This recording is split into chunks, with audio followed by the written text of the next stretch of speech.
Doctor Malathi Shetty Manur ಸಾರಥ್ಯದ ಅಮೃತ ಪ್ರಕಾಶ ಪತ್ರಿಕೆ ಸಾಹಿತ್ಯಕ್ಕೆ ಹೆಚ್ಚಿನ ಆದ್ಯತೆ ನೀಡುತ್ತಾ ಬಂದಿದೆ. ಇದರ ವತಿಯಿಂದ ನಡೆಯುವ ಅಮೃತ ಪ್ರಕಾಶ 44ನೇ ಸರಣಿ ಕೃತಿ ಶ್ರೀಮತಿ ವಜ್ರರಾವ್ ಅವರ ಲೇಖನ ಸಂಕಲನ ಮರೆಯದ ಮಾತುಗಳು ಕೃತಿ ಬಿಡುಗಡೆ ಕಾರ್ಯಕ್ರಮ ಮಂಗಳೂರಿನ ಪತ್ರಿಕಾ ಭವನದಲ್ಲಿ ನಡೆಯಿತು.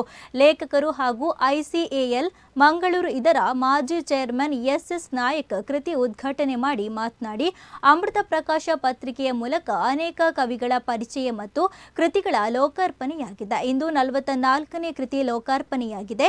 ಈ ಕೃತಿಯಲ್ಲಿ ಕವಿಯ ಅನುಭವವನ್ನು ಸರಳವಾಗಿ ಅರ್ಥಭರಿತವಾಗಿ ಹೇಳಲಾಗಿದೆ. ಹಳೆಯ ಆಚಾರ ವಿಚಾರಗಳನ್ನು ಇದರಲ್ಲಿ ತಿಳಿಸಲಾಗಿದೆ. ಕಾರ್ಯಕ್ರಮದ ಅಧ್ಯಕ್ಷತೆಯನ್ನು ವಕೀಲರು ಹಾಗೂ ಲೇಖಕರು ಹರಿಕಥಾ ಪರಿಷತ್ ರಿಜಿಸ್ಟರ್ ಮಂಗಳೂರು ಇದರ ಅಧ್ಯಕ್ಷರಾದ ಮಹಾಪಾಲ ಶೆಟ್ಟಿ ವಹಿಸಿದ್ರು. ಕೃತಿಯ ಲೇಖಕಿ ಶ್ರೀಮತಿ ವಜ್ರರಾವ್, ಅಮೃತ ಪ್ರಕಾಶ ಪತ್ರಿಕೆಯ ವ್ಯವಸ್ಥಾಪಕ ಸಂಪಾದಕಿ ಡಾಕ್ಟರ್ ಮಾಲತಿ ಶೆಟ್ಟಿ ಮಾನೂರು, ಕವಿಯಿತ್ರಿ ಶಿಕ್ಷಕಿ ಸುರೇಖಾ ಯಳವರ ಉಪಸ್ಥಿತರಿದ್ದರು.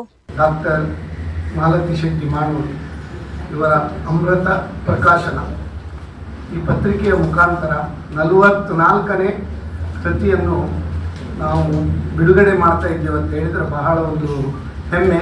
ಅದಕ್ಕೆ ಅವರಿಗೆ ನಾನು ಅಭಿನಂದನೆಯನ್ನು ಸಲ್ಲಿಸ್ತೇನೆ. ಯಾಕಂದರೆ ತುಂಬ ಜನರು ಪುಸ್ತಕ ಬರೀತಾರೆ, ಆದರೆ ಅದನ್ನು ರಿಲೀಸ್ ಮಾಡಲಿಕ್ಕೆ ಒಂದು ಉತ್ತಮ ವೇದಿಕೆ ಬೇಕು. ಪ್ರೆಸ್ ಕ್ಲಬ್ಗಿಂತ ಒಳ್ಳೆಯ ಒಂದು ಉತ್ತಮ ವೇದಿಕೆ ಎಲ್ಲಿ ಇಲ್ಲ ಅಂತ ನಾನು ಹೇಳ್ತೇನೆ. ಬೇರೆ ಎಲ್ಲಿ ಮಾಡಿದ್ರು ಪ್ರೆಸ್ ಕ್ಲಬ್ಬಿನಲ್ಲಿ ಮಾಡಿದ ಒಂದು ಏನು ಹೇಳ್ತಾರೆ ಅದಕ್ಕೊಂದು ರೆಸ್ಪೆಕ್ಟ್ ಬೇರೆ ಎಲ್ಲಿ ಮಾಡಿದ್ರು ಅದು ಬರುವುದಿಲ್ಲ. 44 ಕೃತಿಗಳನ್ನು ಬಿಡುಗಡೆ ಮಾಡಿದ್ದಾರೆ ಅಂತ ಹೇಳಿದರೆ ನಿಜವಾಗಿ 44 ಜನ ಲೇಖಕರಿಗೆ ಅವರು ಒಂದು ಪ್ರೋತ್ಸಾಹ ನೀಡಿದ್ದಾರೆ ಅಂತೇಳಿ ಬಹಳ ಒಂದು ಹೆಮ್ಮೆ ಆಗ್ತದೆ. 44 ಕೃತಿಗಳನ್ನು ಕೂಡ ಇದೇ ಪ್ರೆಸ್ ಕ್ಲಬ್ ಅಲ್ಲಿ ಬಿಡುಗಡೆ ಮಾಡಿದ್ರು ಅಂದ್ರೆ ಇನ್ನೊಂದು ಹೆಮ್ಮೆಯ ವಿಷಯ.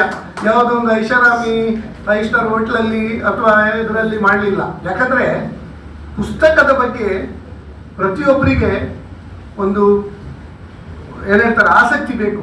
ಆದರೆ ಈಗ ಬಹಳ ಒಂದು ಬೇಸರದ ಸಂಗತಿ ಅಂದರೆ ಈ ಒಂದು ಇಂಟರ್ನೆಟ್ ಯುಗದಲ್ಲಿ ಮೊಬೈಲ್ ಎಲ್ಲ ಬಂದ ಮೇಲೆ ಪುಸ್ತಕ ಓದುವವರ ಸಂಖ್ಯೆ ತುಂಬ ಕಮ್ಮಿ ಆಗಿದೆ.